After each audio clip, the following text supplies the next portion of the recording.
तुम्हा सर्वांचं माझ्या यूट्यूब चॅनलमध्ये पुन्हा एकदा स्वागत आहे. तर आजच्या व्हिडिओमध्ये आपण 10वी भूगोल याच्यामध्ये प्रकरण क्रमांक 8 आहे अर्थव्यवस्था आणि व्यवसाय.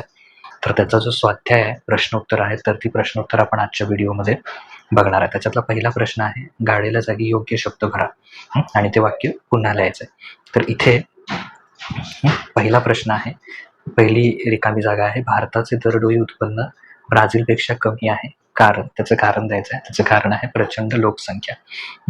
भारताचं राष्ट्रीय उत्पन्न ब्राझीलपेक्षा जास्त असलं तरी भारताची प्रचंड लोकसंख्या या उत्पन्नाला विभागून टाकत असल्यामुळं प्रचंड लोकसंख्येमुळे काय आहे, भारताचं दरडोई उत्पन्न ब्राझीलपेक्षा कमी आहे. दुसरं आहे, ब्राझील देशाची अर्थव्यवस्था ही प्रामुख्याने या व्यवसायावर अवलंबून आहे. तर ब्राझील देशाची अर्थव्यवस्था ही तृतीयक व्यवसायावर अवलंबून आहे.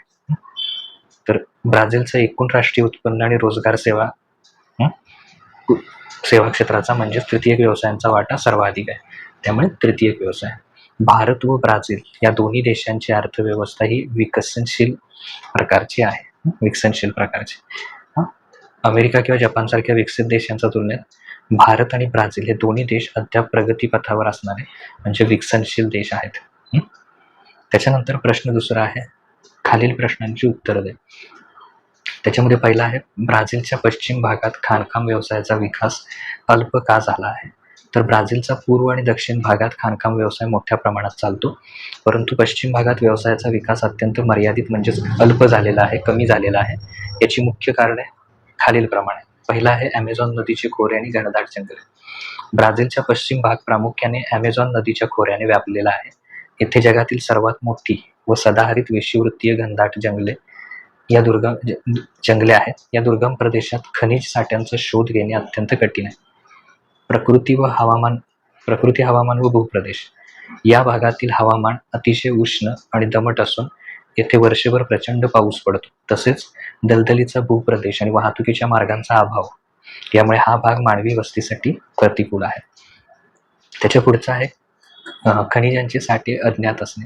दुर्गमतेमुळे या भागात जमिनीच्या पोटात नक्की कोणत्या प्रकारचे आणि किती प्रमाणात खनिजे आहेत याचे अचूक ज्ञान अजूनही पूर्णपणे उपलब्ध झालेले नाही. भांडवल आणि तंत्रज्ञानाची आवश्यकता. अतिशय बिकट आणि अंतर्गत भाग खाणकाम करणारे लागणारे प्रगत तंत्रज्ञाने, यंत्रसामग्री आणि प्रचंड भांडवलशाही गुंतवणूक या गोष्टींवर नैसर्गिक परिस्थितीमुळे मर्यादा येतात. बाजारपेठ आणि मागणीचा अभाव. या भागात लोकसंख्या अत्यंत विरळ असल्यामुळे स्थानिक पातळीवर खनिजांना मागणी नाही. तसेच उत्पादित माल इतरत्र वाहून नेण्यासाठी वाहतूक खर्च सुद्धा परवडत नाही. आणि या सगळ्यामुळं जो पश्चिम भाग आहे ब्राझीलचा, तिथं खाणकाम व्यवसायाचा विकास अल्प झालेला आहे, कमी झालेला आहे. दुसरा आहे, भारत व ब्राझील या देशात चालणाऱ्या मासेमारी व्यवसायातील साम्य आणि फरक. तर भारत व ब्राझील या दोन्ही देशांना मोठा समुद्र किनारा लाभलेला असून मासेमारी दोन्ही देशातील एक महत्त्वाचा प्राथमिक व्यवसाय आहे. या दोन्ही देशातील मासे व्यवसायातील साम्य आणि फरक. तर पहिला साम्य बघूया, दोन्ही देशांमधला सारखेपणा. विस्तीर्ण समुद्र किनारा. भारताला सुमारे 7,500 किलोमीटरचा तर ब्राझीलला सुमारे 7,400 किलोमीटरचा जो समुद्र किनारा आहे. या दोन्ही देशांना महासागराचा विस्तीर्ण समुद्र किनारा लाभल्यामुळे दोन्हीकडे सागरी मासेमारी मोठ्या प्रमाणात चालते. रोजगार आणि अन्न. दोन्ही देशांमध्ये किनारपट्टीत भागात राहणाऱ्या लोकांचे मासेमारी हे उपजीविकेचे प्रमुख साधन असून अन्न म्हणून माशांचा मोठ्या प्रमाणात वापर केला जातो. पारंपरिक पद्धतीचा वापर. दोन्ही देशात अजूनही अनेक ठिकाणी लहान बोटी व पारंपरिक जाळ्याचा वापर करून किनारपट्टीच्या जवळ मासेमारी केली जाते. फरक. तर पहिला फरक आहे, भारतात सागरी मासेमारी सोबतच नद्या, तलाव, खाड्यांमध्ये अंतर्गत गोड्या पाण्यातील मासेमारी मोठ्या प्रमाणात विकसित झाली आहे. ब्राझीलच्या अंतर्गत भागात प्रचंड नद्या असूनही दुर्गमता आणि लोकसंख्या अभावी गोड्या पाण्यातील मासेमारी मर्यादित आहे. भारताच्या पूर्वेला बंगालचा उपसागर आणि पश्चिमेला अरबी समुद्र असून येथील विस्तीर्ण भूखंड मासेमारी अत्यंत अनुकूल आहे. ब्राझीलच्या किनाऱ्यावर दक्षिण अटलांटिक महासागरातील उष्ण आणि शीत सागरी प्रवाह एकत्र येतात. हा परिसर मासेमारीसाठी उत्तम आहे.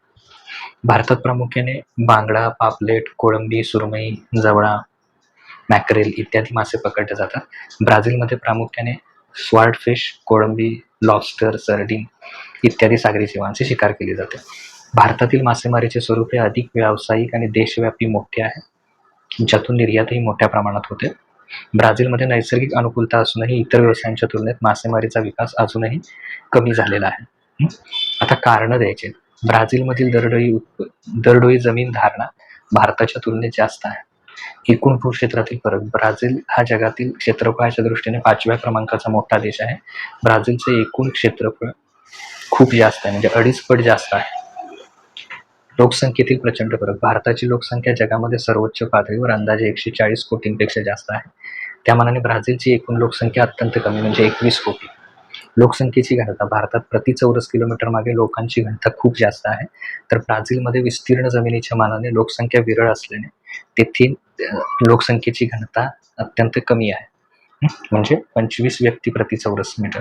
भारतामध्ये खूप जास्त आहे. दरडोई जमिनीचे गणित, दरडोई जमीन धारणा म्हणजे देशाचे एकूण क्षेत्रफळ भागिले देशाची एकूण लोकसंख्या. आता भागणारी संख्या जेवढी मोठी असेल तेवढा भागाकार कमी येणार. भारताची लोकसंख्या जास्त आहे, त्यामुळे लोकसंख्या जास्त असल्यामुळे काय होतं, जे क्षेत्रफळाला भाग जाणार ते उत्तर फार कमी येणार, म्हणजे जमीन धारणा भारताची कमी येणार. ब्राझीलकडे जमीन अफाट असून लोकसंख्या कमी आहे, तर भारताकडे जमीन त्या तुलनेनं मर्यादित आहे पण लोकसंख्या अफाट आहे. त्यामुळे ब्राझीलमध्ये दरडोई जमीन धारणा भारताच्या तुलनेत खूप जास्त आहे. त्याच्यानंतर पुढे आहे, भारत व ब्राझील या दोन्ही देशांमध्ये मिश्र अर्थव्यवस्था आहे.